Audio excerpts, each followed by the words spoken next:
This is Galaxy News Hour Live. पछिल्लो समय नक्कली शरणार्थी प्रकरण होस् या ललिता निवास जग्गा प्रकरण, राजनीतिक नेतृत्व र माफिया गिरोहको स्वार्थको साधन कर्मचारी तन्त्र भएको देखिएको छ। किनभने प्रत्येक प्रकरणमा सरकारी कर्मचारीको संलग्नता देखिँदै आएको छ। अझ नक्कली शरणार्थी प्रकरणमा त बहालवाला सचिव नै पक्राउ परेका छन्। अन्य तहका कर्मचारी पनि उत्तिकै छन्। अर्कोतिर अख्तियार दुरुपयोग अनुसन्धान आयोगले हरेक दिन जसो सरकारी कर्मचारी विरुद्ध भ्रष्टाचार मुद्दा दायर गरिरहेको छ। सर्वसाधारणको भिडभाड हुने कारणहरू, यातायात, मालपोतमा घुस बिना कामै हुँदैन भन्ने धारणा चिर्न सकिएको छैन। राजनीतिक नेतृत्व र अन्य स्वार्थ समूहले दुरुपयोग गर्न खोज्दा कर्मचारी तन्त्रले रोक्नुपर्ने हो। तर यहाँ त्यस्तै अवाञ्छित स्वार्थको औजार कर्मचारी तन्त्र बन्न पुग्नु लज्जाजनक अवस्था हो। शुक्रबार 20औं निजामती सेवा दिवस मनाइरहँदा सरकारले सर्वोत्कृष्ट कर्मचारी नै पाएन। पाओस् पनि कसरी? कर्मचारीहरूमाथि लगाम लगाउने, उनीहरूको मूल्याङ्कन गर्ने, प्रोत्साहन गर्ने कुनै संयन्त्र बनेकै छैन। मन्त्री परिषदबाट निश्चित मापदण्ड जारी गर्दै केही निश्चित नेता अनि कर्मचारीको स्वार्थमा कार्यविधि अनि नियमावली हेरफेर गर्ने गरिएको छ। स्थानीय सरकारका प्रमुख प्रशासकीय अधिकृतदेखि हरेक निकायमा राजनीतिक तजबिजमा कर्मचारी छानिने गरेका छन्, जसका कारण कर्मचारी तन्त्रमा दलीय राजनीतिसँगै अनेकन स्वार्थहरू घुसेका छन्। योग्यता प्रणाली भत्किएको छ। कर्मचारी तन्त्रले व्यावसायिकता र तटस्थ गुमाएको छ। यसले कर्मचारीको वृत्ति विकास मात्र होइन, कार्य सम्पादनमै असर परिरहेको छ। यसको नियन्त्रण र सुधारमा भने कसैको ध्यान गएको छैन। नयाँ संविधान अनुकूल हुने गरी प्रशासन सञ्चालन गर्ने कानुन 8 वर्षदेखि सिंहदरबारभित्रै विभिन्न स्वार्थको घनचक्करमा अल्मलिएको छ। सार्वजनिक भाषणमा प्रधानमन्त्रीदेखि विभागीय मन्त्रीसम्मले केही दिनमै विधेयक संसदमा ल्याउँछौँ भनेको पनि धेरै भयो, तर त्यो चाँडै कहिले हो अत्तो पत्तो छैन। बरु कर्मचारीका नेताहरू सरकारकै अघि यस्तो विधेयक आए आन्दोलन गर्छौँ भनेर धम्क्याइरहेका छन्। यस्तो अराजकताको शिकार बनिरहेको प्रशासन यन्त्रबाट कसरी निष्पक्ष र प्रभावकारी सेवाको अपेक्षा गर्ने, राजनीतिक र अरू अवाञ्छित स्वार्थहरू रोकिने अपेक्षा कसरी गर्ने? अनि यहाँ शरणार्थी र ललिता निवासका नक्कली फाइल बनाउने गिरोहले राज्यलाई किन हातमा नचाओस्?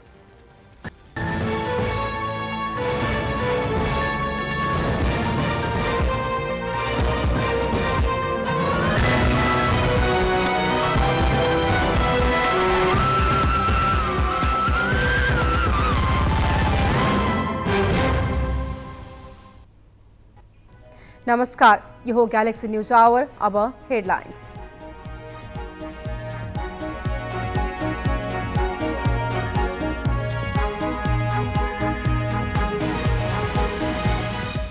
सर्वोच्चको परमादेशपछि कोशी प्रदेशमा एमालेका कार्की मुख्यमन्त्री नियुक्त, शपथ लगत्तै 5 सदस्यीय मन्त्री परिषद गठन। निजामती सेवा दिवसमा सरकारले सर्वोत्कृष्ट राष्ट्र सेवक भेटेन। 40 जनालाई निजामती सेवा पुरस्कार। उच्च प्रशासक नै ठूला काण्डमा सरकारी सेवाको साख किर्दो। लगानी बोर्डद्वारा 12 वर्षमा 42वटा परियोजनामा 12.5 खर्ब लगानी स्वीकृत। लगानीको वातावरण बनाउन छिट्टै लगानी शिखर सम्मेलन गर्ने अर्थमन्त्री महतको भनाई। G20 शिखर सम्मेलनमा सहभागी हुन विश्व नेताहरू भारतको नयाँ दिल्लीमा। सुरक्षा व्यवस्था कडा, वायुसेनाको लडाकु जेटदेखि मिसाइलहरू पनि तैनात। र आइसिसी महिला T20 विश्वकपको ग्लोबल छनौटबाट नेपाल बाहिरियो। सेमी फाइनलमा थाइल्यान्डसँग 46 रनले पराजित।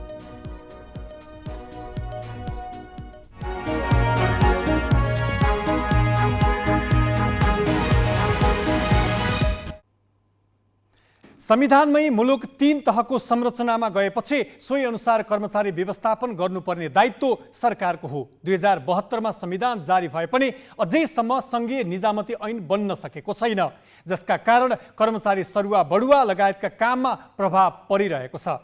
निजामती कर्मचारी संगठनका पदाधिकारीले यही ऐन निर्माणको विषयलाई राजनीतिको अस्त्र बनाउँदा नेतृत्व तह बचाउमा लागि परेको देखिन्छ।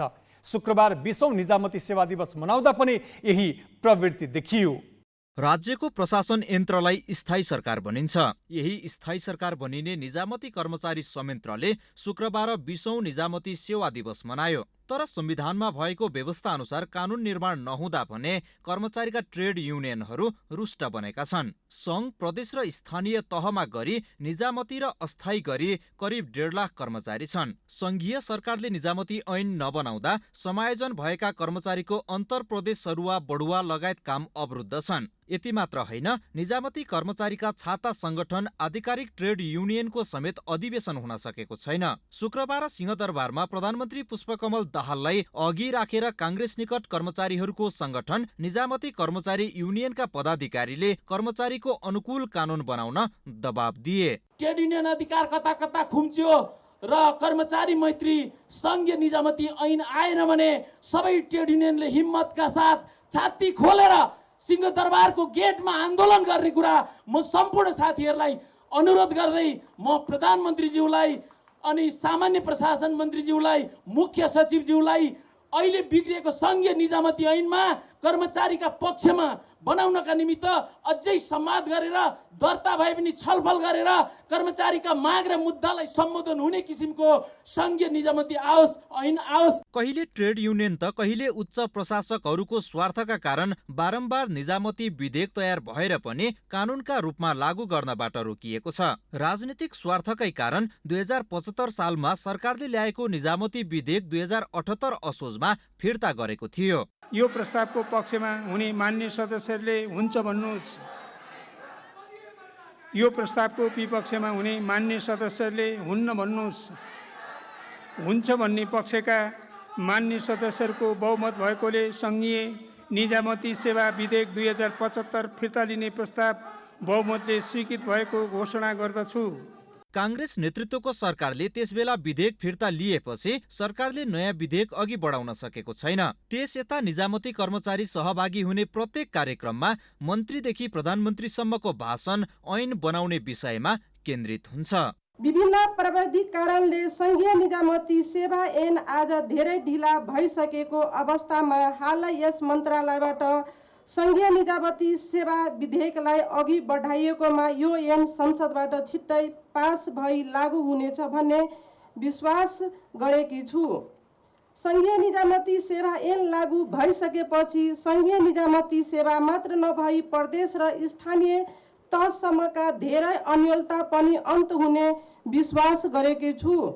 कार्यकक्षमै अश्लील क्रियाकलाप गर्नेदेखि सेवाग्राहीबाट घुस लिएका विषयले पनि कर्मचारी तन्त्र यतिखेर आलोचित छ। अझ भ्रष्टाचारका ठूलठूला काण्डमा पनि कर्मचारीको उच्च तहसम्मकै अधिकारीका नाम मुछिएका छन्। यही पृष्ठभूमिलाई इङ्गित गरेरै हुनुपर्छ कर्मचारीका सर्वोच्च पदाधिकारी अर्थात् मुख्य सचिवले कार्यशैली सुधारको आवश्यकता औल्याएका छन्। आम नागरिकले अपेक्षा गरे अनुरूप आफूलाई गतिशील र प्रभावकारी बनाई कानुनको कार्यान्वयन, नागरिक मैत्री सेवा प्रवाह, सदाचार र निष्ठासहित 21औं शताब्दीको सार्वजनिक प्रशासनका आदर्श, मूल्य र मान्यतामा आफूलाई खरो उतार्नुपर्ने चुनौती हामी सामु छ। मुलुकले अङ्गीकार गरेको विकास, समृद्धि र सुशासनको दीर्घकालीन लक्ष्यलाई व्यवहारमा उतार्न समग्र निजामती प्रशासन अझ बढी सृजनशील र व्यावसायिक हुनुपर्ने खाँचो छ।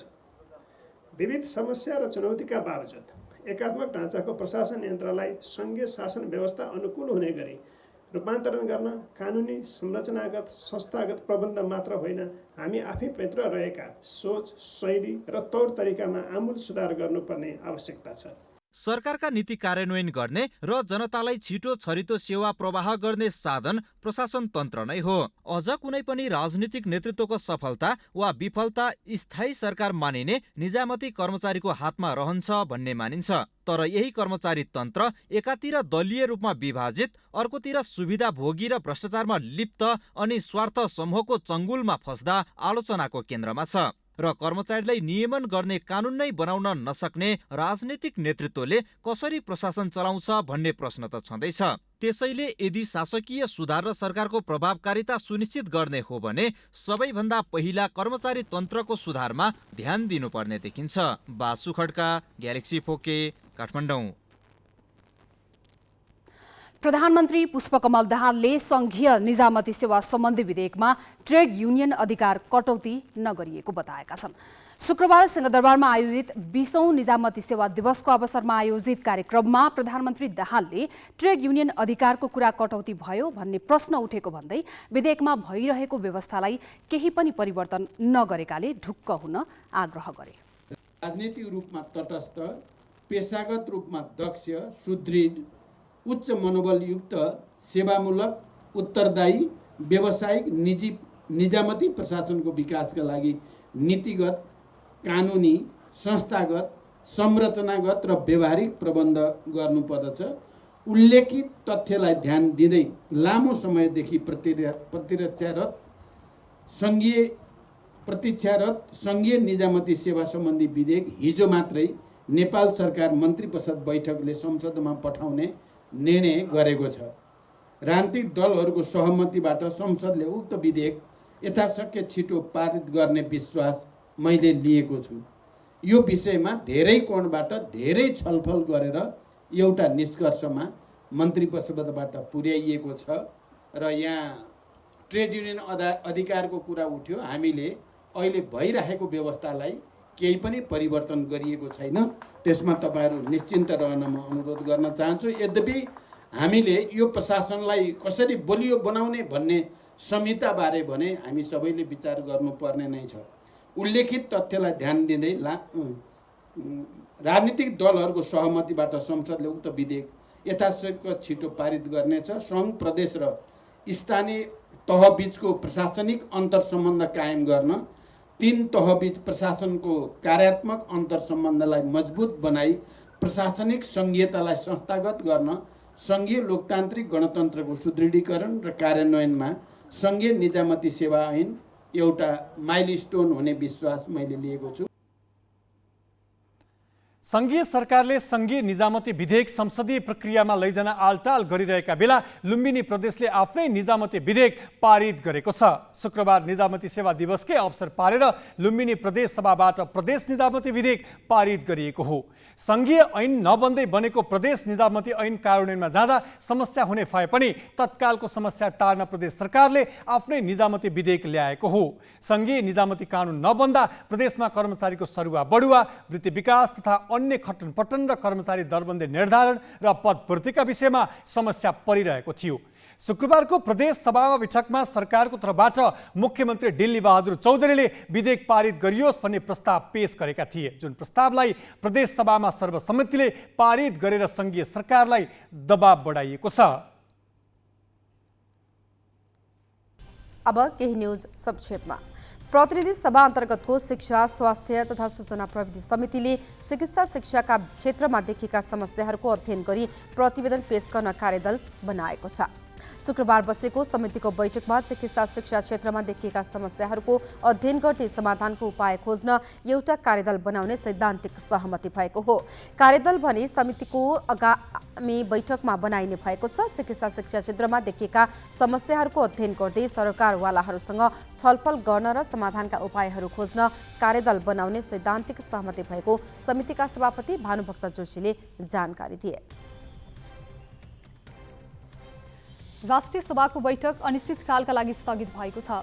भदौ 24 गते बिहान 11 बजेका लागि बोलाइएको बैठक अर्को सूचना जारी नभएसम्मका लागि स्थगित भएको हो।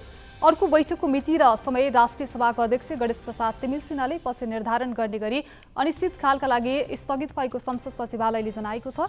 राष्ट्रिय सभामा 3वटा विधेयकहरू विचाराधीन छन्। अध्यागमन विधेयक विधायन व्यवस्थापन समितिमा दफावार छलफल गरी प्रतिवेदन सभामा पेश भइसकेको छ। विद्युतीय कारोबार सम्बन्धी विधेयक र राष्ट्रिय मर्यादा सम्बन्धी विधेयक विधायन व्यवस्थापन समितिमा दफावार छलफलमा छ।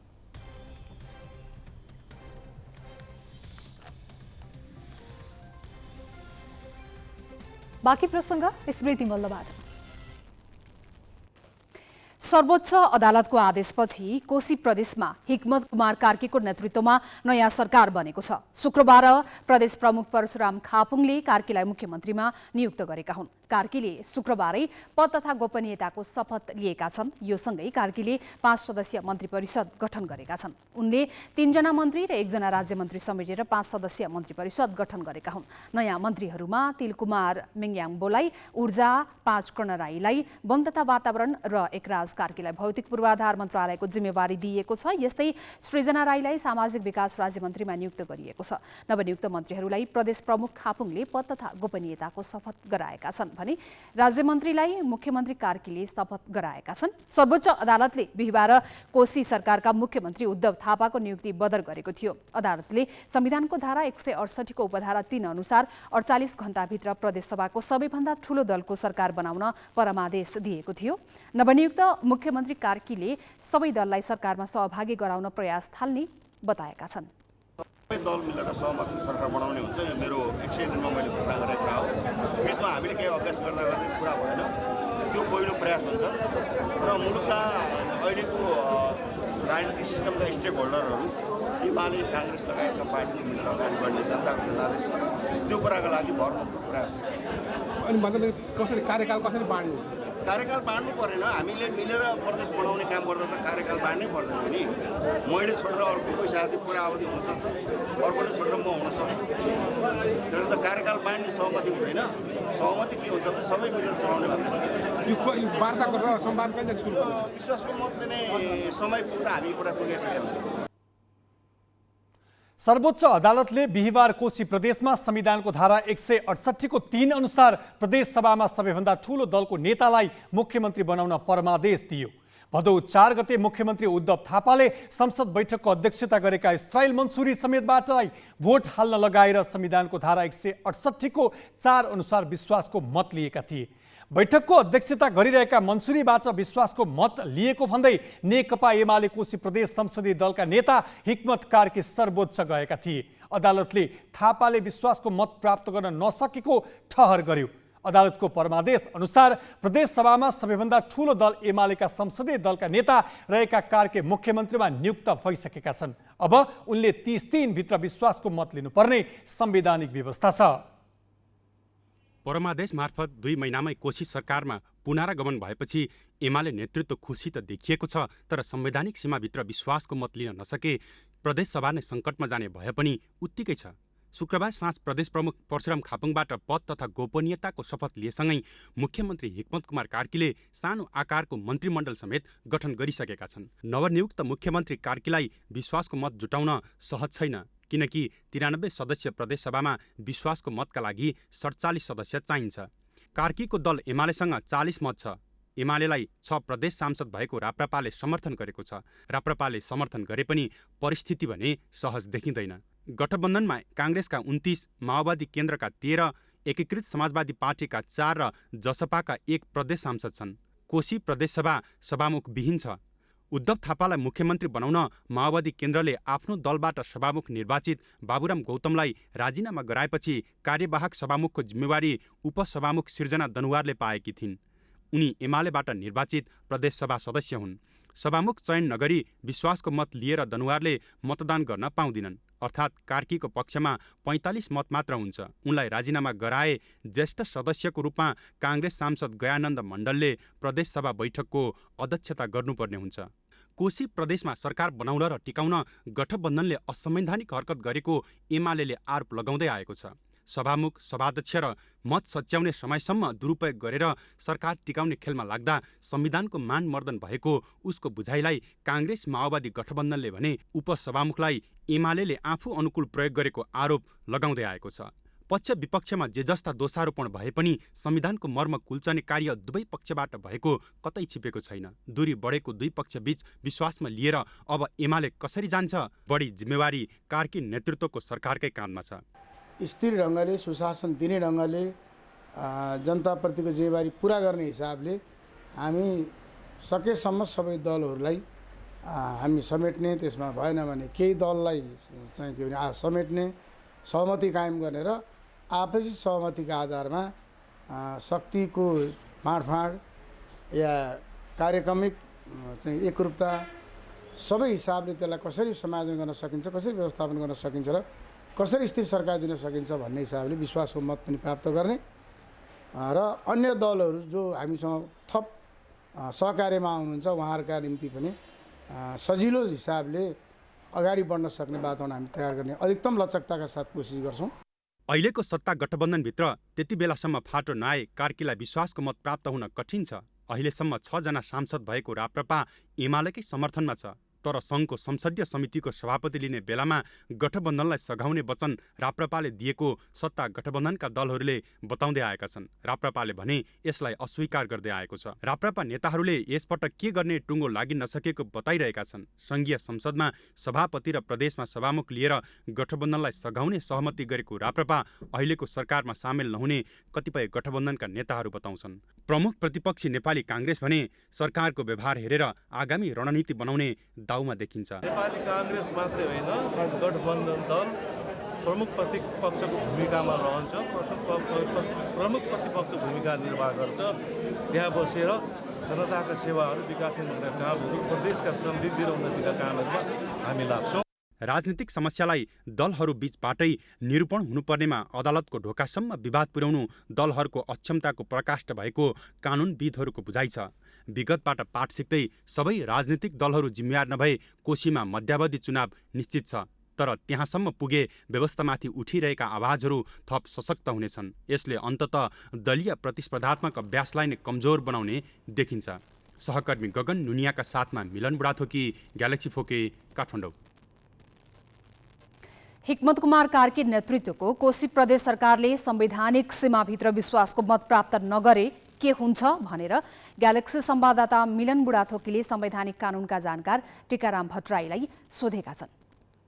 कार्कीजीले 30 दिनभित्र विश्वासको मत प्राप्त गर्न सक्नु भएन भने स्वाभाविक रूपमा 168(5) बमोजिम प्रदेश सभाको कुनै पनि सदस्यले प्रदेश सभाका सदस्यहरूको बहुमत जुटाएर मुख्यमन्त्रीमा दाबी गर्यो भने त्यसलाई प्रदेश प्रमुखले नियुक्ति गर्नु पर्दछ। तर त्यसले पनि 30 दिनभित्र विश्वासको मत दिनुपर्छ। तर 3 र 5, 2, 3 र 5 बीचको सरकारको आधारभूत फरक चाहिँ के हो भने 5 बमोजिम नियुक्त भएको सरकारलाई विश्वासको मत दिँदाखेरि व्हिप लाग्दैन। अरू 1, 2, 3 बमोजिमको सरकारलाई व्हिप लाग्छ, 5 बमोजिमकोलाई व्हिप लाग्दैन। अब त्यो व्हिप नलाग्ने कुरा आफैमा यो एक्सेप्सनल कुरा हो। दलीय व्यवस्थामा यो राम्रो कुरा होइन। नराम्रो कुरा हुँदाहुँदै पनि यो किन राखियो भन्दा विघटनमा जानबाट रोक्ने प्रयोजनको लागि हामीले राखेका हौँ। त्यसैले राजनीतिक दलहरूको बुद्धि फिर्यो, सद्बुद्धि पलायो। यो प्रदेश सरकारलाई योभन्दा बढी बदनाम नगराउँ, संविधानलाई योभन्दा बढी छेदविच्छेद नबनाऊ भन्ने हो भने हिक्मत कार्कीको सरकारलाई विश्वासको मत दिन पनि सक्ने अवस्था भयो। हिक्मत कार्कीको सरकारले विश्वासको मत प्राप्त गर्न सकेनन् भने 5 मा गएर स्थिर सरकार बन्ने एउटा आशा गर्न सक्ने ठाउँ छ। संवैधानिक रूपमा त यही बाटोबाट 3 हुँदै 5 को बाटोमा जान्छ र 5 कोले पनि विश्वासको मत प्राप्त गर्न सकेनन् भने बडा दुःखदपूर्ण अवस्थामा मध्यावधि निर्वाचनमा जानुपर्ने संवैधानिक बाध्यता हाम्रो बीचमा छ। दलहरूले यसलाई कसरी लिन्छन्? मलाई लाग्छ दलहरूको बीचमा एउटा उच्च स्तरको राजनीतिक समझदारी, यस अगाडि भएका सबै क्रियाकलापहरू आफ्ना पाटोबाट जे गल्ती कमी कमजोरी भए तिनमा सीमावलोकन, आत्मालोचना, अनुभूति जे गरेर हुन्छ तिनलाई पन्छाउँदै अब मध्यावधिमा नजाउँ, अब सरकार टिकाउँ भन्ने एउटा उच्च स्तरको राजनीतिक समझदारी दलहरूको बीचमा बन्यो भने त्यो नै संवैधानिक विधिशास्त्र अनुकूलको अभ्यास हुनेछ। मलाई आशा छ तिनकै सरकारले विश्वासको मत पाउँछ। कथम कजाति तिनकोले पाउन सकेन भने 5 मा गएर पनि कोशी सरकार स्थिर हुन्छ भन्ने आशा गर्ने ठाउँ अझै पनि छ। अब केही न्युज संक्षेपमा। नेपालमा यो वर्ष आगामी असोज 15 गते अर्थात् अक्टोबर 2 सम्म मनसुन कायम रहने जल तथा मौसम विज्ञान विभाग मौसम पूर्वानुमान महाशाखाले जनाएको छ। गत जेठ 31 गते अर्थात् जुन 14 मा नेपाल प्रवेश गरेको मनसुन यो वर्ष 111 दिन सक्रिय हुने भएको हो। नेपालमा औसत जुन 13 देखि मनसुन प्रवेश गर्ने भए पनि यो वर्ष 1 दिन ढिलो गरी पूर्वी भेग भएर मनसुन प्रवेश गरेको थियो। मौसमविद बिनु महर्जनका अनुसार मनसुनी वर्षा जारी रहेको र आगामी 3 दिन हल्कादेखि मध्यम वर्षा हुनेछ। मनसुनको न्यूनचापीय रेखा सरदर स्थानको दक्षिणतर्फ रहेकाले अहिले कोशी, बागमती, गण्डकी र कर्णाली प्रदेशको केही स्थानमा हल्का वर्षा भइरहेको भइरहेको छ। बाँकी प्रदेशमा समेत आंशिकदेखि सामान्य बदली भएको छ। महाशाखाका अनुसार आज कोशी, बागमती, गण्डकी र लुम्बिनी प्रदेशका केही स्थान तथा बाँकी प्रदेशका केही स्थानमा मेघ गर्जनका साथै चट्याङसहित हल्कादेखि मध्यम वर्षाको सम्भावना छ। मधेस तथा कोशी प्रदेशको तराई भूभागका थोरै स्थानमा हावाहुरीको सम्भावना पनि छ। राति देशभर आंशिकदेखि सामान्य बदली रही कोशी, मधेस, बागमती र गण्डकी प्रदेशका थोरै स्थानहरूमा तथा बाँकी प्रदेशका 1-2 स्थानमा मेघ गर्जन र चट्याङसहित हल्कादेखि मध्यम वर्षाको सम्भावना रहेको महाशाखाले जनाएको छ। राति पनि मधेस, कोशी र बागमती र गण्डकी प्रदेशका तराई भूभागका केही भेगमा हावाहुरीको सम्भावना रहेको महाशाखाको बुलेटिनमा उल्लेख छ। सङ्खुवा सभामा 2 कैदी हत्या प्रकरणमा संलग्न भएको आरोपमा 15 जना विरुद्ध मुद्दा दर्ता भएको छ। सरकारी वकिल कार्यालयले 7 जना प्रहरी र 8 जना कैदी विरुद्ध जिल्ला अदालत सङ्खुवा सभामा कर्तव्य ज्यान मुद्दा दर्ता गरेको हो। कैदी हत्या भएको 1 महिनापछि मुद्दा दर्ता भएको हो। कर्तव्य ज्यान कसुरमा प्रहरी सहायक निरीक्षक लक्ष्मी चौधरी, प्रहरी जवान सुमन गुरुङ, कारागार सुरक्षा गार्ड दमन सिंह राई, हवलदार राजकुमार श्रेष्ठ, जवान पवन कुमार महतो, सुरक्षा गार्ड नूशन राई विरुद्ध मुद्दा दर्ता गरिएको छ। त्यसैगरी कैदीहरू राम कार्की, अनिश शर्मा कटेल, सचिन राई, सुमन सारू मगर, टिकाराम चौहान, नवीन कुमार राई, इन्द्रध्वज घिमिरे, मिन बहादुर तामाङ विरुद्ध पनि कर्तव्य ज्यान मुद्दा दर्ता गरिएको छ। गत साउन 24 गते खाँदबारी स्थित कारागारमा 2 जना कैदीको कुटपिटबाट मृत्यु भएको थियो। कुटपिटबाट सङ्खुवा सभा मादिका विनोद तोलाङ्गी र नुवाकोटको ककनीका आकाश बलामीको मृत्यु भएको थियो।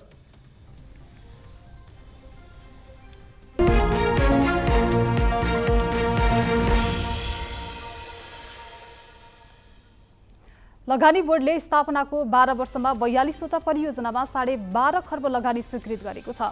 बोर्डले ऊर्जा क्षेत्रका 28 र गैर ऊर्जा क्षेत्रका 14 परियोजना गरी 42 परियोजनामा 12 खर्ब 50 अर्ब रुपैयाँ बराबरको लगानी स्वीकृत गरेको हो।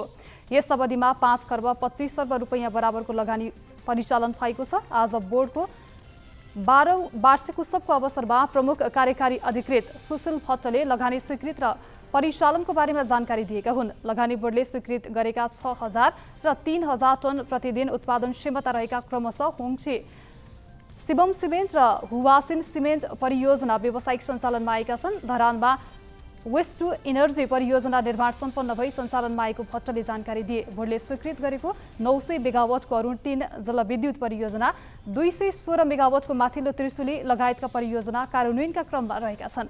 900 मेगावाटको माथिल्लो कर्णाली जलविद्युत परियोजना तथा 669 मेगावाटको तल्लो अरुण जलविद्युत परियोजना विकास सम्झौता सम्पन्न भई वित्तीय व्यवस्थापनको क्रममा रहेको बोर्डले जनाएको छ।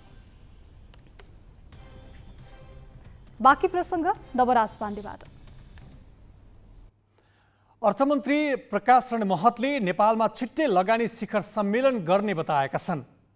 शुक्रबार सिंहदरबारमा आयोजित लगानी बोर्डको 12औं वार्षिक उत्सवको अवसरमा नेपालमा छिट्टै लगानी शिखर सम्मेलन गर्ने उनले बताएका हुन्। अर्थमन्त्री महतले विश्व बजारमा सूचना प्रविधिको क्षेत्रमा स्थापित कर्पोरेट कम्पनीहरूको लगानी समेत नेपालमा भित्र्याउने गरी सो शिखर सम्मेलन आयोजना गर्न लागि जानकारी दिए। नेपालमा आर्थिक वृद्धि बढाउने राम्रा सङ्केतहरू देखिएको उल्लेख गर्दै त्यसले मुलुकको आर्थिक गतिविधिमा बढावा पाउने विश्वास गरे।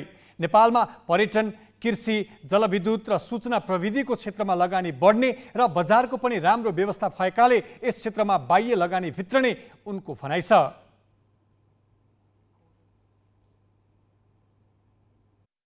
अर्थमन्त्री प्रकाश रण महतले भारतमा 10,000 मेगावाट विद्युत 10 वर्षमा खरिद गर्ने सम्झौता भएको र चीनमा पनि सरकारले सोही खालको सम्झौतालाई अब छिट्टै अघि बढाउने बताए।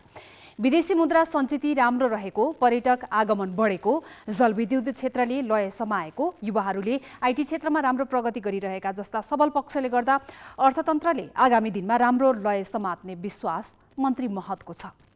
राम्रो दिन आउँदैछ, त्यसको राम्रो सङ्केतहरू देखा पर्न थालेका छन्। त्यसको मतलब यो होइन कि हामी समस्या रहित भइसक्यौँ, त्यो होइन।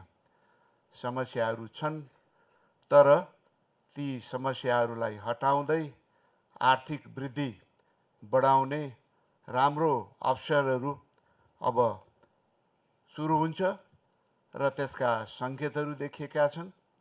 हाम्रो विदेशी मुद्राको सञ्चित राम्रो छ, पर्यटक आगमन वृद्धि भइराखेको छ, त्यसले पनि आर्थिक गतिविधि बढाउँछ। हाइड्रो पावरमा एउटा प्रगति लय पक्रिराखेको छ र इन्डियासँगको जुन सम्झौता भएको छ 10,000 मेगावाटसम्म विद्युत खरिद गर्ने 10 वर्षमा, त्यसले लगानीकर्ताहरूलाई एउटा सुनिश्चित मार्केट प्रदान गरेको छ। त्यस्तै खाले समझदारी हामी चीनसँग पनि आगामी दिनमा हुन्छ भन्ने हामीले विश्वास लिएका छौँ। त्यसले थप एउटा बजार हाम्रो हाइड्रो पावरको जुन सम्भावना छ त्यो बजारलाई खोल्दछ भन्ने मलाई लागेको छ। हामी पहिला पर्यटकको कुरा गर्दा पश्चिमी देशहरूको पर्यटकको मात्रै हाम्रो दिमागमा आउँथ्यो अथवा जापानको हाम्रो दिमागमा आउँथ्यो। अहिले जुन हाम्रो छिमेकी देशहरू ग्रो गरिरहेछ, आर्थिक उन्नति प्रगति भइरहेको छ, त्यसले चाहिँ एउटा धेरै ठुलो सम्भावना टुरिज्ममा छ। तेस्रो सम्भावना हाम्रो यो एग्री सेक्टरमा पनि ठुलो सम्भावना छ। जुन हाम्रो टोपोग्राफी छ, भेराइट क्लाइमेट छ, त्यसले एउटा चाहिँ सहज वातावरण दिन्छ नेपालमा लगानी गर्ने र त्यसको बजार विदेशमा समेत प्राप्त गर्ने सम्भावना त्यसले दिएको छ। प्रधानमन्त्री पुष्पकमल दाहाल संयुक्त राष्ट्र सङ्घीय महासभाका लागि भदौ 30 गते अमेरिकाको न्युयोर्क प्रस्थान गर्दैछन्। उनी त्यतैबाट उत्तरी छिमेक चीनको भ्रमणमा पनि तयारी गरिरहेका छन्। तर सीमा जोडिएको देश चीन जान किन अमेरिकाको बाटो? यो प्रश्न कूटनीतिक र राजनीतिक तहबाट उठिरहेको छ। सरकारले भने प्रधानमन्त्री अमेरिकाबाटै चीन भ्रमण जाने कुरा प्राविधिक पाटो मात्र भएको प्रष्टीकरण दिएको छ। शुक्रबार मन्त्री परिषद बैठकका निर्णय सुनाउने क्रममा सञ्चारकर्मीले उठाएको प्रश्नमा सरकारका प्रवक्ता रेखा शर्माले अमेरिकाबाटै चीन जाने कुरा नितान्त भ्रमणको विषय रहेकाले अन्यथा नबुझ्न आग्रह गरिन्। सामान्य प्रधानमन्त्री चीन भ्रमण गर्ने र अमेरिका भ्रमण गर्ने र त्यस पछाडि चीन भ्रमण गर्ने भन्ने विषय टुङ्गि नै सकेको छ। त्यस कारणले गर्दाखेरिमा हामीले यस विषयमा हिजोको क्याबिनेटमा थप छलफल त्यो भएन, गर्नु परेन। अब जानुभन्दा पहिले सम्भवतः बैठक हुन्छ र यसको तयारीका सन्दर्भमा जे कुरा उठाउनु भएको छ, हाम्रो आफ्नै सिस्टम छ। त्यो सिस्टम अनुसार परराष्ट्रले सबै मन्त्रालयहरूसँग सम्बन्धित निकायहरूसँग कोअर्डिनेसन गर्छ। त्यो कोअर्डिनेसन गरेर एजेन्डाहरूका विषयमा तयारी भइरहेको छन् र अर्थ मन्त्रालय र परराष्ट्र मन्त्रालयबाट यसलाई अन्तिम टुङ्गो लगाउने प्रक्रिया सुरु भएको छ। प्रधानमन्त्री जानुभन्दा अगाडिसम्म हामी यसलाई टुङ्गाइ सक्छौँ र यसलाई हामीले फेरि क्याबिनेटबाट तिनी एजेन्डाहरूमा छलफल गर्ने विषय टुङ्गिने कुराहरू हुन्छ र अहिले अन्तिम टुङ्गो लागिसकेका विषय छैन। यो सबैतिरबाट हामीले आवश्यक विषयहरू पठाएका छौँ र त्यसमा स्क्रिनिङ हुँदैछ के कुराहरू त्यहाँ गर्ने र त्यो द्विपक्षीय कुरा हुने भएको हुनाले हाम्रो मात्रै कुरा पनि भएन, द्विपक्षीय रूपमै यसलाई स्वीकृति प्रदान भइसकेपछि एजेन्डाहरू अगाडि बढ्छन् भने कतिपय कुराहरू हामीले ध्यानाकर्षण गराउने ढङ्गले पनि हामी लैजान्छौँ। तिनी कुराहरू विषयमा छलफल भइ नै राखेको छ र जहाँसम्म अब अमेरिकाबाटै चीन सिधै जाने कुरा राम्रो होइन भन्ने विषय छ। यो त अब के मान्ने र त्यसलाई त होइन, मूल कुरा त के हो भन्नुहुन्छ भने त्यो भ्रमण गर्ने कुरा हो, उद्देश्यमा पुग्ने कुरा हो। त्यस कारण कहाँबाट कुन बाटो पर्यो भन्ने कुरा त्यो प्राविधिक कुरा हो जस्तो मलाई लाग्छ। त्यो प्राविधिक कुरामा धेरै चर्चा परिचर्चा त्यति आवश्यक पनि छैन। मान्यज्यूहरूले अब कुन आशयबाट उठाउनु भयो, उहाँहरूले अब सकारात्मक ढङ्गबाटै उठाउनु भयो होला भन्ने बुझौँ। तर हामीले यसलाई एउटा प्राविधिक कुरा हो, बाटो कुन अप्नायो, रुट कुन अप्नायो भन्ने कुरा प्राविधिक कुरा हो भन्ने ढङ्गले बुझ्नमा आग्रह गर्छु। यसमा कुनै नियत, कुनै त्यस्तो विषयवस्तु केही पनि छैन। सरकारको तर्फबाट म यति स्पष्ट गर्न चाहन्छु। राष्ट्रिय प्रजातन्त्र पार्टी राप्रपाका अध्यक्ष राजेन्द्र लिङदेनले सरकारले सत्ता रक्षाका लागि मात्रै भ्रष्टाचारका फाइल खोलेको आरोप लगाएका छन्। सुर्खेतमा सञ्चारकर्मीहरूसँग कुरा गर्दै अध्यक्ष लिङदेनले सरकारले सत्ता टिकाउन सुरक्षा कवचका रूपमा भ्रष्टाचारका फाइल खोलेको आरोप लगाउँदै अनुसन्धानमा भइरहेको ढिलाइले पनि यसलाई पुष्टि गर्ने बताएका छन्। सरकारले भ्रष्टाचार विरुद्ध केही छिटपुट जुन फाइलहरू चाहिँ खोलेको छ, हामीले प्रारम्भमा सरकारले जुन काम अगाडि बढाएको छ त्यसमा हाम्रो समर्थन छ र सरकार साँच्ची नै यसको जरासम्म पुग्छ भने यो सरकार टिकाउनको लागि हाम्रो 14 सिट चाहिन्छ भने हामी समर्थन गर्न तयार छौँ पनि भनेर हामीले भनेको थियौँ। तर सरकारले यो भ्रष्टाचार विरुद्धको क्रियाकलापलाई जुन अहिले फाइल खोल्ने काम गरेको छ त्यसलाई आफ्नो सत्ता रक्षा कवचको रूपमा मात्रै प्रयोग गरेको देखिन्छ। टिप्पणी उठाउने, आदेश तामिली गर्ने कर्मचारी र केही व्यापारीहरू जसले आफ्नो लगानी गरे त्यस्ताहरूलाई मात्रै कारबाही गर्ने र आदेश दिने, निर्णयकर्ताहरूलाई यसबाट उन्मुक्ति दिने, संरक्षण गर्ने काम गरेको प्रष्ट भइसकेको छ। त्यसकारणले यसमा चाहिँ अहिले भनौँ न फेरि पनि सरकारलाई स्याबासी दिइहाल्नुपर्ने खालको चाहिँ कुनै अवस्था देखिन्न। भ्रष्टाचार र हिंसाको राजनीति जुनसुकै क्षणमा भए पनि जसले गरेको भए पनि ढिलो चाँडो दण्डित हुनुपर्छ भन्ने राष्ट्रिय प्रजातन्त्र पार्टीको मान्यता छ। त्यसकारण जसले भए पनि यो भ्रष्टाचारलाई कारबाही गर्ने, निर्मूल गर्ने, नियन्त्रण गर्ने काम गर्छ त्यसमा राष्ट्रिय प्रजातन्त्र पार्टीको साथ र सहयोग रहन्छ। कुनै समय माटाका गाग्री बनाउने दाङ तुलसीपुर उपमहानगरपालिका वार्ड नम्बर 7 का कुमाल समुदाय हिजो आज प्लेट कप बनाउनमा व्यस्त हुन्छन्। बजारमा खुलेका मटका चिया पसलका लागि कपको माग अत्यधिक हुने गरेकाले कुमाल समुदायले आफ्नो उत्पादन परिवर्तन गरेका हुन्। माग अनुसारको प्लेट र कपको उत्पादन गर्नै उनीहरूलाई धौधौ हुन्छ। माग अनुसारको आम्दानी प्रशस्तै हुने भए पनि जनशक्ति अभावमा कुमाल समुदाय निराश देखिन्छन्।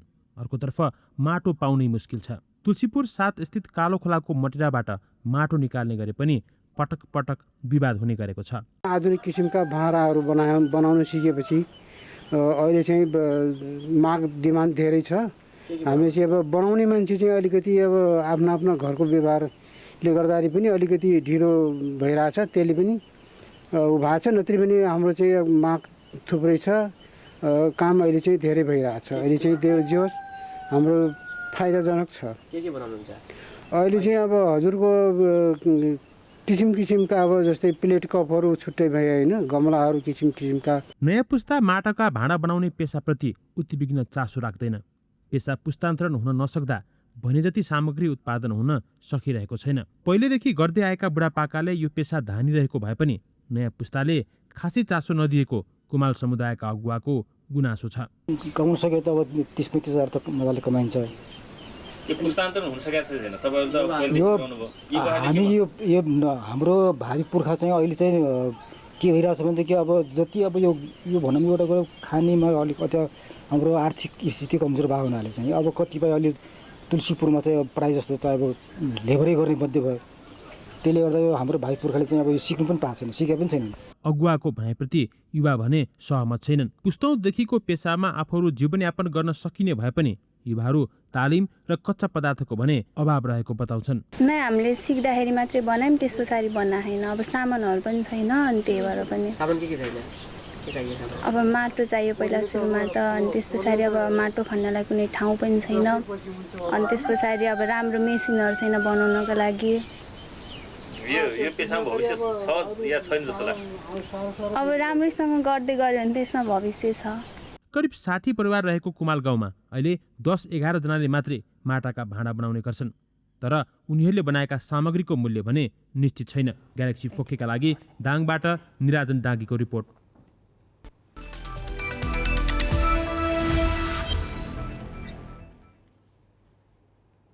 नेपाल यो वर्ष पनि आइसिसी महिला टी20 विश्वकपको ग्लोबल छनौटमा पुग्न असफल भएको छ।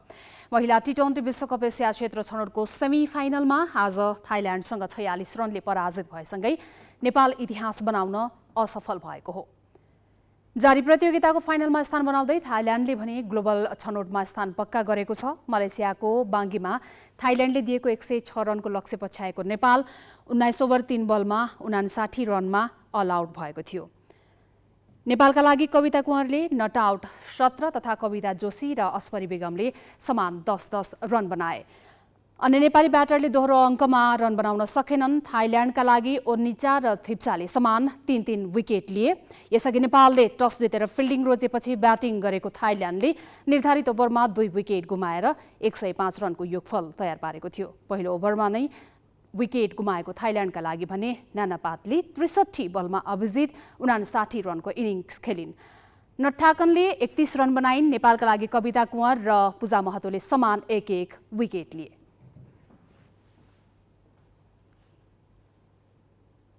मैत्रीपूर्ण खेलमा अञ्जन विष्टले पेनाल्टी प्रहार चुकाउँदा नेपाल म्यानमारसँग गोलरहित बराबरीमा रोकिएको छ। म्यानमार स्थित एङ्गोन अन्तर्राष्ट्रिय रङ्गशालामा भएको खेलको पहिलो हाफ गोलरहित बराबरीमा सकियो। 63औं मिनेटमा म्यानमारका फ्योबिनले हातले बल छोएपछि नेपालले पेनाल्टीमा अवसर प्राप्त गरेको थियो, तर प्राप्त पेनाल्टी अञ्जन विष्टले खेर फाले। गोल गर्ने सुनौलो मौका गुमायो। यसपछि दुवै टिमबाट गोल भएन र खेल गोलरहित बराबरीमा सकियो। अर्को खेल सोमबार हुनेछ। मुस्ताङको लुमाङथाङमा गल्फ प्रतियोगिता हुने भएको छ। आयोजक लुमाङथाङ गाउँपालिकाले आज पोखरामा पत्रकार सम्मेलन गरी प्रतियोगिताबारे जानकारी दिएको हो। भदौ 30 गतेदेखि सुरु हुने प्रतियोगिता समुद्री सतहबाट 4645 मिटर उचाइमा हुनेछ। यो प्रतियोगिता विश्वकै सबैभन्दा अग्लो स्थानमा खेलिने गल्फ प्रतियोगिता रहनेछ। गल्फ पर्यटनलाई विश्वसामु पुर्याउन विश्वकै उच्च स्थानमा गल्फ प्रतियोगिता राखिएको आयोजकले जनाएको छ। गल्फका खेलाडीहरूले एकपटक लुमाङथाङमा खेल्नुपर्छ भन्ने मानसिकताको विकास गराउनु प्रतियोगिताको उद्देश्य रहेको बताएका छन्।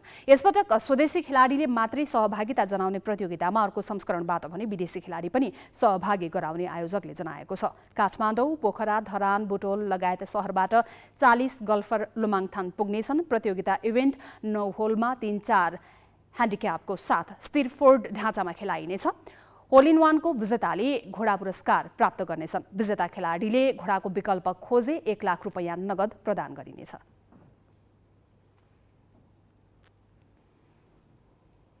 सिक्न र सिकाउन उमेरले कहिल्यै छेक्दैन भनिन्छ, तर खेलमा भने उमेरको महत्त्व धेरै हुन्छ। ढल्किदो उमेरसँगै खेलाडीको खेल जीवन पनि सकिँदै जान्छ। तर 42 वर्षको उमेरमा शारीरिक सुगठनमा रजनी श्रेष्ठले नेपालको लागि 55औं एसियन शारीरिक सुगठन तथा फिजिक्स स्पोर्ट्स च्याम्पियनसिपमा ऐतिहासिक स्वर्ण पदक जितेकी छन्। रजनी श्रेष्ठले खेलाडी बन्छु भनेर होइन, रोगसँग लड्न सकिन्छ कि भनेर जिम जान सुरु गरिन्। उनी पीडामा थिइन्। रोगको उपचार नै भइरहेको थिएन। नेपाल र भारतमा उनलाई क्यान्सर भएको आशंका डाक्टरहरूले गरे अनि उनले हिम्मत जुटाएर जिम जाने निर्णय गरिन्। मेरो घाँटीमा एकदमै गाँठो आउने, यहाँ छाम्दाखेरि पनि तपाईँको 20-30 वटा गाँठो त पुरै हुने, हल्लाउनु पनि नसक्ने, एकदम कपाल काट्नु पर्ने, किनभने बान्नु सकिँदैन थियो, गाह्रो हुन्थ्यो नि त दुखेर त्यस्तो। अनि मैले इन्डियामा चेकअप गरिनँ कि काठमाडौँमा चेकअप गरिनँ कि, जहाँ चेकअप गर्दाखेरि पनि मलाई चाहिँ क्यान्सरको शङ्का गर्ने होइन। अनि मेरो हस्बेन्डले चाहिँ के भन्नुभयो भने सायद यो के अरे डक्टरले पनि एक्सर्साइज गर्नु भन्छ, जुनै रोग लाग्दाखेरि पनि एक्सर्साइज गर्नु भन्छ, हजुर तिमीले पनि गएर एकचोटि एक्सर्साइज गर न, जिम जोइन गर न भन्दाखेरि जिम जोइन गऱ्यौँ। बिस्तारै बिस्तारै 1 महिना 2 महिना हुँदै गएपछि त्यो गाँठोहरू हराउँदै गयो। अनि त्यसपछि मेरो जिउहरू पनि एकदम चेन्ज हुँदै गएपछि सायद गड गिफ्ट या गडले पनि सिग्नल दिएको जस्तो लाग्यो होइन। जिम उनको लागि अस्पताल भन्दा पनि ठूलो बनिदियो। रोगबाट छुटकारा पाइन् अनि जिम जाँदै गर्दा उनी बडी बिल्डिङ खेलाडी बनिन्। पहिलो पटक सन् 2017मा प्रतियोगिता खेल्न थालेपछि उनको खेलाडी जीवनको यात्रा सुरु भयो। सुरुमा उनलाई पनि सहज थिएन, किनकि 2 पिसमा स्टेजमा उत्रन पर्थ्यो। तर उनले परिवारबाट, विशेष गरी श्रीमानबाट राम्रो साथ पाइन्। परिवारको साथबाट हौसिएकी रजनीले राष्ट्रिय हुँदै दक्षिण एसियाली र एसियाली स्तरमा पदकहरू जित्न थालिन् अनि नेपालमै हुन लागेको सबैभन्दा ठूलो प्रतियोगिता एसियाली च्याम्पियनसिप हुने खबर 45 दिन अगाडि थाहा पाइन्। त्यतिखेर उनको वजन 72 केजी थियो। उनले 45 दिनमा कडा मेहनतका साथ 17 केजी वजन घटाएर 55 केजी मुनिको स्पर्धामा सहभागिता जनाइन्। 45 दिन अगाडि 72 केजी थिएँ अनि त्यसपछि मैले चाहिँ अप टु 55मा खेल्नुपर्ने थियो। अनि त्यसपछि एकदम हार्डवर्क गरेर 45 दिनमा मैले 17 केजी वेट लस गरेको। मैले यतातिर काफ्सलाई पुरै डाउन, यतातिर सल्ट पनि छोडेँ अनि यतातिर प्रोटिनको मात्रा मात्रै इन्टेक गरेर मैले चाहिँ 45 दिनमा चाहिँ वेट लस गरेको। सहभागिता मात्र होइन, नेपाललाई स्वर्ण नै दिलाइन्। 23 राष्ट्र सम्मिलित प्रतियोगितामा नेपाललाई उनले ऐतिहासिक स्वर्ण पदकको गर्विलो क्षण दिइन्। शारीरिक सुगठनमा नेपाललाई एसियाली स्तरमा स्वर्ण दिलाउने उनी पहिलो महिला नेपाली खेलाडी बनिन्। मेरो शब्द नै छैन होइन। एकदम जब मैले स्टेजमा नेपालको झन्डा फहराउँदाखेरि, नेपालको हाम्रो धुन बज्दाखेरि एकदम भक्कानेर आएँ। मैले देशको लागि केही गरेँ भन्ने यस्तो प्राउड फिल आफैलाई गरेँ। यतिमा मात्र उनको सफलता सीमित छैन। 42 वर्षको उमेरमा र 23 वर्षको छोराको आमाले जितेको स्वर्ण विशेष बनेको छ। अनि त्यसपछि जब म स्टेजमा गएँ, पर्फर्मेन्स गरेँ होइन, अनि त्यसपछि मैले जस्ट मेडल पाएपछि चाहिँ एकदम प्राउड फिल गर्छ मम भनेर। 23 वर्षको छोरासँगै उनको श्रीमान निकै खुसी छन्। देशलाई पदक दिलाउन थालेपछि सुरुमा अनेक थरी भन्नेहरूको मुख पनि बन्द भएको छ। जिम गर्न थालेपछि चाहिँ एकदम अब उसको बिमारी पनि निको हुँदै गएपछि म त अब धेरै कुरामा खुसी भएँ नि त। अब नभए त बिमारी भइराख्यो भने त समस्या कति आउँथ्यो, त फ्यामिली सबैलाई समस्या आउँथ्यो। त्यही माथि अब गेम खेलेर अब गोल्ड मेडल ल्याउन थालेपछि त अब हामीलाई सबैले हेर्ने नजर पनि अलिकति फरक भयो। पहिला त अब बिकिनीमा उतार यो त्यो भन्थ्यो मलाई पनि, श्रीमानलाई अब गाली त गर्छ नि अब नबुझेपछि होइन। एउटा त खेलाडी भएपछि अब उसले नाम कमाउँदै गएपछि अब मलाई पनि धेरै अब प्राउड फिल भएको छ अब होइन। अरूले हेर्ने दृष्टिकोण पनि धेरै राम्रो भएको छ अहिले, र अब फ्यामिलीमा पनि एकदम खुसी भएर छ हामी चाहिँ। उनले देशलाई दिएको स्वर्णमा सबैले गर्व गरिरहेको छ, तर यसको हकदार केवल रजनी मात्रै हुन्, किनकि स्वर्ण जित्दा राज्य र सङ्घले उनीमाथि 1 रुपैयाँको पनि लगानी गरेको छैन। व्यक्तिगत खर्चमा यो सम्भव भएको हो। यतिको गेम खेलिसकेँ होइन, त्यो गेम नखेलिकन मैले त्यो पैसालाई सेभ गरेर राखेको भए एउटा घर आउँथ्यो, मेरो पनि एउटा गाडी हुन्थ्यो। अहिले मैले यहाँनिर भाडाको घरमा बसिरहेको छु होइन। एउटा गेम प्रिपेयर गर्नुलाई पनि कम्तीमा पनि 5 लाख रुपियाँ खर्च हुन्छ। कम्तीमा 5 लाख रुपियाँ मैले माइन्ड मेकअप गर्नुपर्छ कि म यो गेम खेल्दैछु, मैले चाहिँ 5 लाख रुपियाँ पहिले सुरुदेखि नै मैले सेभ गरेर राख्नुपर्ने हुन्छ।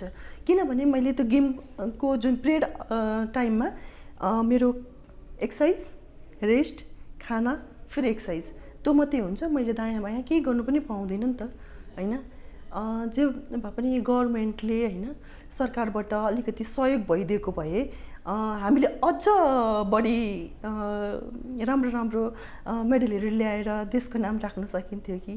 रोगसँग लड्दै 23 वर्षको आमाले दैनिक 4 देखि 5 घण्टा जिममा बिताउने गरेको यो अदम्य साहस तारिफ योग्य छ। रजनी हजारौं आमाको लागि प्रेरणाकी स्रोत समेत बनेकी छिन्। अब उनको लक्ष्य वर्ल्ड च्याम्पियनसिप हो, जहाँ उनले सरकार र सङ्घको साथ खोजिरहेकी छिन्। सबैजनालाई चाहिँ हेल्दी रहनु, खुसी रहनु, फिट रहनु, व्यायाम गर्नु भन्न चाहन्छु। Thank you. हामी ग्यालेक्सी न्युज आवरको अन्त्यमा छौँ। जाँदा जाँदै हेडलाइन्स।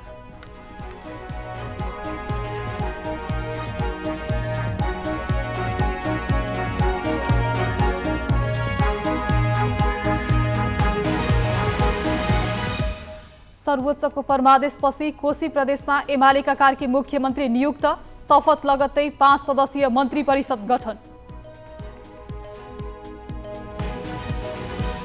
निजामती सेवा दिवसमा सरकारले सर्वोत्कृष्ट राष्ट्र सेवक भेटेन। 40 जनालाई निजामती सेवा पुरस्कार। उच्च प्रशासकले ठूला काण्डमा सरकारी सेवाको शाख गिर्दो। लगानी बोर्डद्वारा 12 वर्षमा 42वटा परियोजनामा 12.5 खर्ब लगानी स्वीकृत। लगानीको वातावरण बनाउन छिट्टै लगानी शिखर सम्मेलन गर्ने अर्थमन्त्री महतको भनाई। G20 शिखर सम्मेलनमा सहभागी हुन विश्व नेताहरू भारतको नयाँ दिल्लीमा। सुरक्षा व्यवस्था कडा। वायुसेनाको लडाकु जेटदेखि मिसाइलहरू पनि तैनात। र आइसिसी महिला T20 विश्वकपको ग्लोबल छनौटबाट नेपाल बाहिरियो। सेमी फाइनलमा थाइल्यान्डसँग 46 रनले पराजित।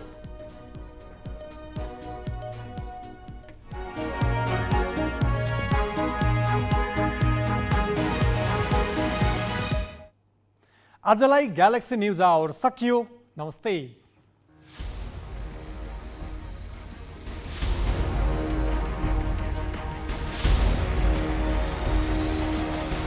This is Galaxy News Hour Live.